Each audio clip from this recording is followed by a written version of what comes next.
She's quite a piece of work. She's quite a lady. But, of course, the left fell about. They were so gleeful with this comment, this idea that she struggled not wanting Boris to die.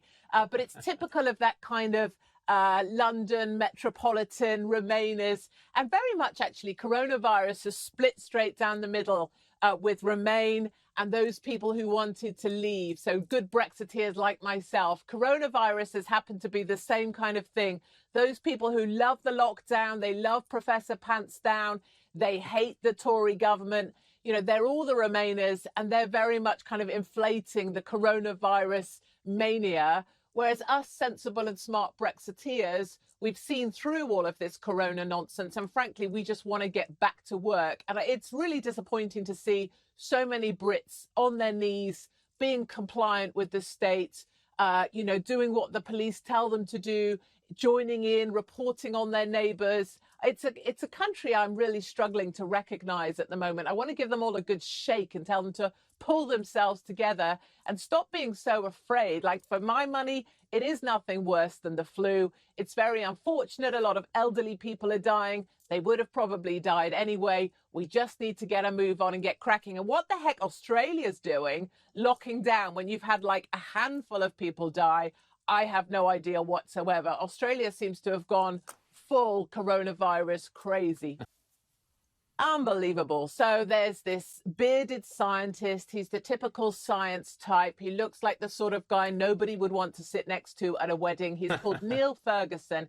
And he's basically the guy that was he was the one that made it such that the UK was locked down. He's called Professor Lockdown. He was the one that came up with the modelling that persuaded Boris Johnson that we all had to be shut away and put under house arrest in our homes. He said 500,000 people might die in the UK because of coronavirus. Now, what he then did, whilst he had the rest of us locked down, he got his mistress, his married lover, a woman, funnily enough, called Mrs. Stats. So for a guy who does modelling and statistics, she's called that.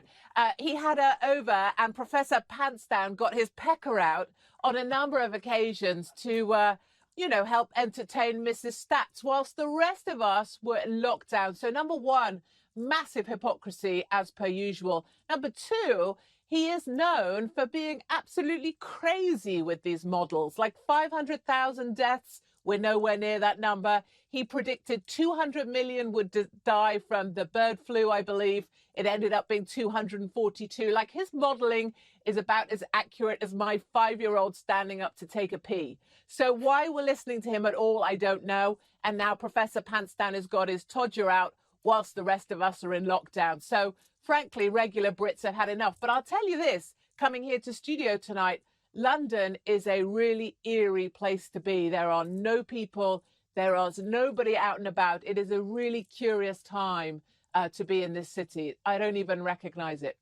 Well, maybe. Yes, well, it's a great surprise to me, of course, that coronavirus isn't Islamophobic, because, of course, everything else in the UK is Islamophobic. But it turns out it's just racist. Coronavirus is a deeply racist virus and is deliberately targeting our BAME workforce, who are so great and so gracious to work within our NHS. And actually, interestingly enough, coronavirus has been used heavily by the left to promote the immigration agenda. So whilst all of this has gone on, our little bill that was supposed to control immigration in our country has been put to one side. It's no longer being discussed in Parliament.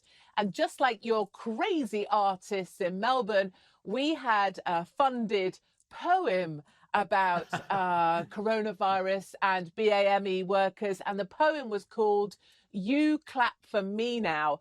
And the premise behind that was you racist white people in the UK, you clap for us now here saving your asses. And it basically went on to say, don't you forget this when this is over. So there's 100 different layers of menace going on around this coronavirus. But certainly the premise is, and we're all supposed to believe it, that coronavirus is a deeply racist virus and that white people should be thrown onto the front line to protect our betters and our BAME population that live amongst us. I love her so much. I mean, what a woman. I just think she's fabulous, a woman of conviction. You know, unlike Boris Johnson, he gets a bit of man flu, call it coronavirus if you will, and he takes months off. What do we have with Thatcher? She gets blown up overnight by the IRA, and she's still at conference the next day in a pantsuit with high hair and a handbag, giving her speech. Just fabulous. She pointed out we're not all equal. Some people are not worth the effort. You know, a good 16% of my country have an IQ less than 85. That's the sort of IQ where you have to be introduced to yourself in a mirror or have to be taught how to use Velcro. So hurrah for Margaret Thatcher. We're not all equal. Some people aren't worth the effort. And I think Melbourne demonstrates that point particularly well. We will make America great again.